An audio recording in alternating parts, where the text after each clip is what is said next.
Well, my next guest holds the keys to some of the world's most desirable commercial property. It is his job to lease office space in buildings like One World Trade Center right here in New York City and the Willis Tower, formerly known as Sears Tower, in Chicago. He also advises real estate investors. He's Glenn Rufrano, the president and CEO of Cushman and Wakefield. Glenn, great to have you in the loop here. Thank you for having us. Let's talk about One World Trade Center, because I know you've got an anchor tenant there now, right? Yes. Condé Nast. So they've leased what, 1/3 of your space there? About 1 million square feet of the 3 million. Yeah. Has it been difficult, though, to get tenants there? It hasn't been difficult to get tenants interested in World Trade Center. What we need to do is get tenants who commit to World Trade Center. We have good activity going on there right now, and we see that activity coming to fruition in the next 12 months. What's stopping them from the commitments? In part, it's the economy. You know, we have an economy where people are trying to make decisions, but they're having difficulty making those decisions because of regulatory and other issues in their business. Businesses are growing, but people have to do more with less these days. And so they're trying to think about how they minimize occupancy cost. Right. So part of it is the economy. Is also part of it just, you know, the legacy issues there, and also just, you know, the area itself. Well, it's downtown versus midtown. Midtown has always been preferable to downtown, but there's some very good efficiencies in the space down there that you cannot necessarily get in midtown. So it's the efficiency of the space, the good transportation networks. Downtown's coming back.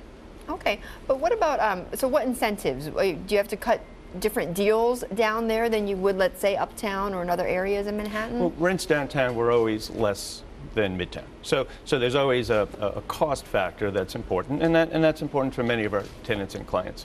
And the clients that are interested, where are they from? Like what industries are they from that are looking for space? Well, media, technology, healthcare. Those are really dominating what's going on down there. The financial sector, which increased dramatically since November of 2009, has slowed in the last few months. It has? Yeah, it has. Okay. You just came back from Asia, right? I did. Australia and India. Australia, yeah. So tell me, what was your impression there? Very different in the two countries. Australia is an extremely healthy country, good banking system, good growth, but moderate growth, 3% plus or minus, but steady.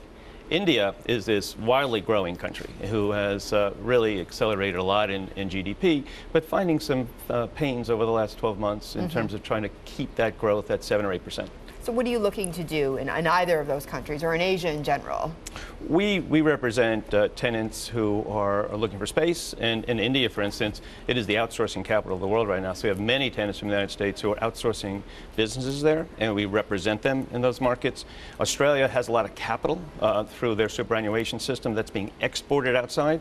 We're helping to export that capital throughout the world. So we have different business lines that are represented in both countries, very active at this point in time. So you're saying that you're representing companies in the United States then that are looking to rent or to lease in India or Australia or other places.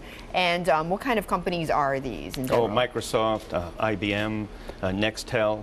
You know, every one of the major technology companies has space in India right now. Okay. And just quickly, I know Europe, you've got a pretty big operation there. We do. But given what's happened, are you seeing any of that slow down?